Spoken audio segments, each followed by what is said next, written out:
Hello and welcome to this new episode of the WCO Integrity web series hosted by the WCO's Anti-Corruption and Integrity Promotion Program. We have discussed last week what the WCO is doing about corruption. We are going to see this week how we can talk about corruption in customs, which can often be a sensitive topic. To do so, we have here with us today Carlos Enriquez Montes, Mexican Minister Representative to the EU and the WCO. Carlos is also the chair of the WCO Integrity Subcommittee and has been largely involved in the ACID program. Good afternoon, Carlos, and thank you for being here today. Thank you very much for the invitation. It is a great honor for me to participate in this very important initiative. And as you rightly pointed out, it is a sensitive but also a crucial topic for discussion. So I trust that this web series will be very valuable and useful to the WCO members and all the public interested in what we are doing at the WCO to promote integrity in customs administrations. Thank you, Carlos. We heard in a previous episode that although corruption occurs everywhere, there are certain features that make customs a specific target. Often, there are also severe consequences for society as a whole when customs authority is abused.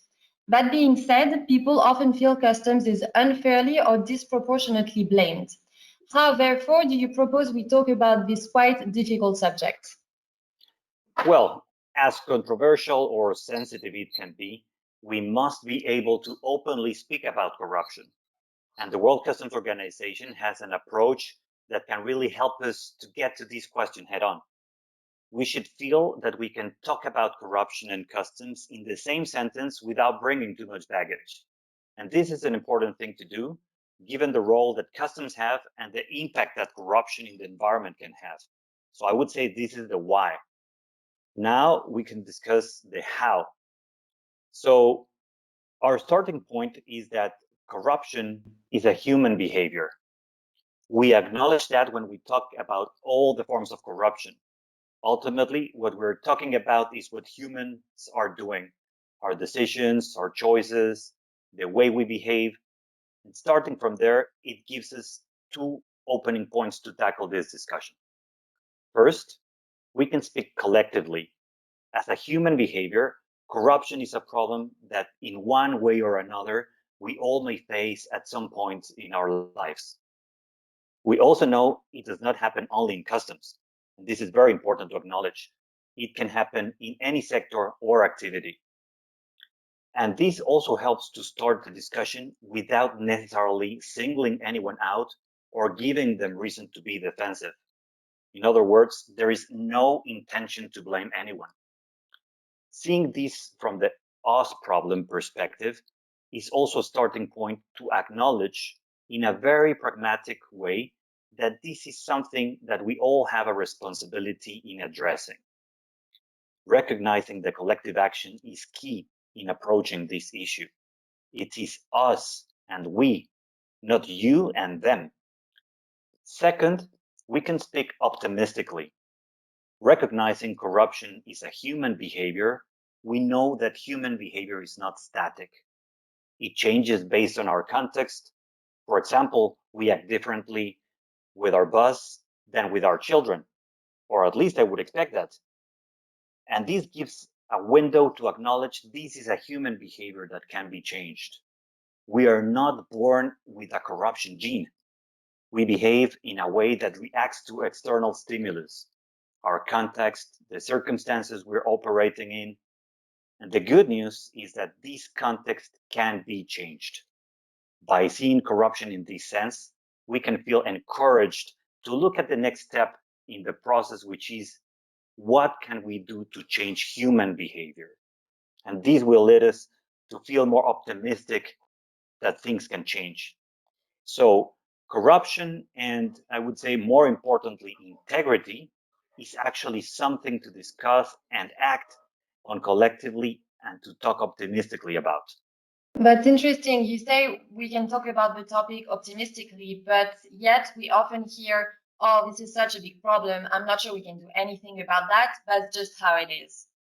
Yeah, that's right. I mean, we do hear this a lot, yet we can change the context if we choose and decide to do so. Perhaps not everything and not overnight, because of course there's many things we can't control, but we can change some little things in some areas, and it's something to be moving forward from. So we can be optimistic and also be practical and recognize that by breaking the problem down and looking at what it is within our power or control to change, we'll have a potential practical solution ahead of us. We know many forms of corruption exist. For example, bribery, extortion, cronyism, and so on. And we can spend some time and energy identifying and chasing after all of them, all of which can have difficult impact on customs environment, both in terms of revenue and the overall disruption to operations. It is important to recognize these different forms of corruption exist, but what is important is really finding the specific context and drivers that create those corrupt behaviors in the first place. As you see here in the diagram, for those of you who are familiar with the game, in this picture, you see that you can spend a lot of time trying to predict and hit each one as they come up, or you can look for the source or drivers and tackle the problem directly from there.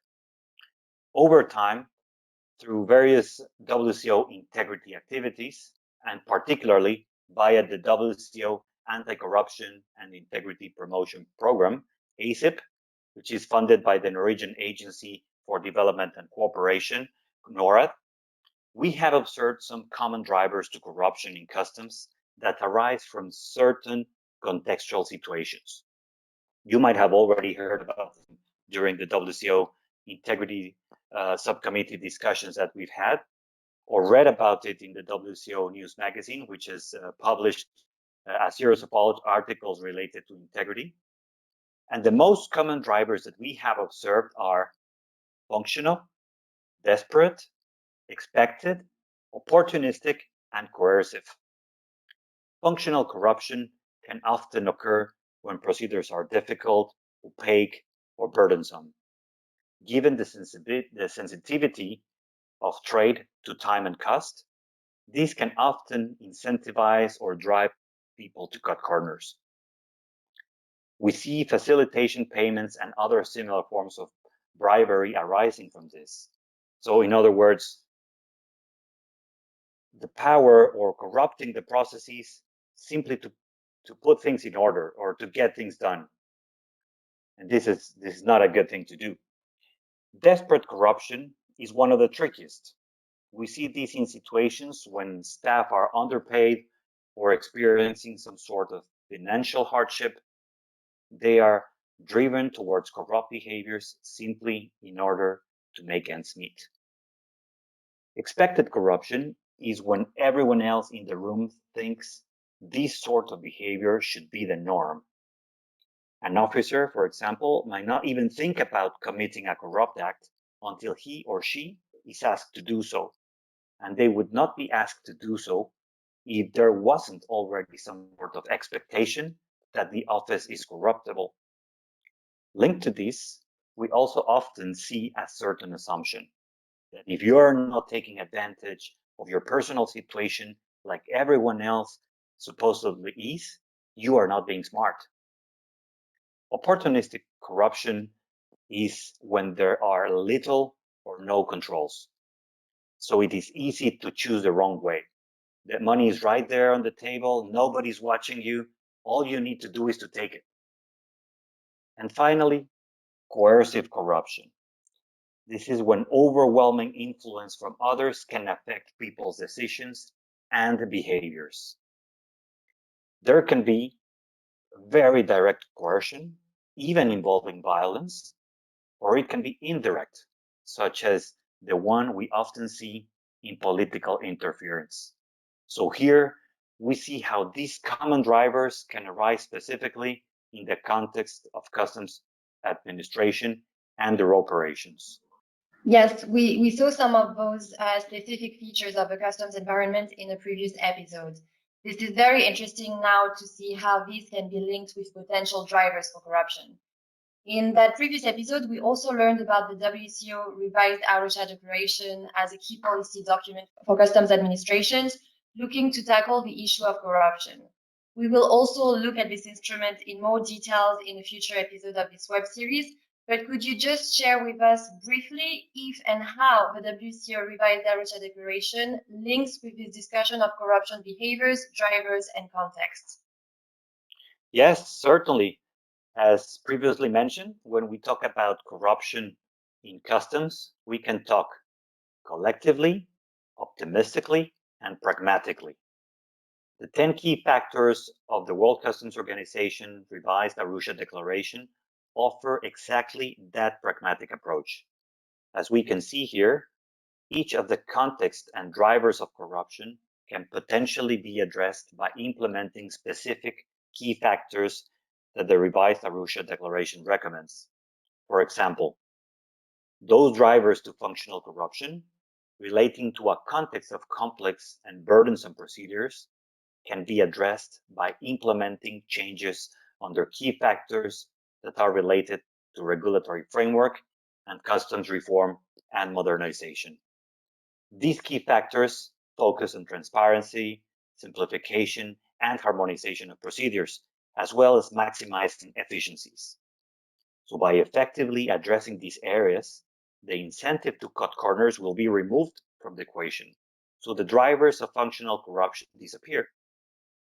Other examples given here show that several key factors can be linked to certain changes in the context, depending on which drivers of corruption are drawing focus.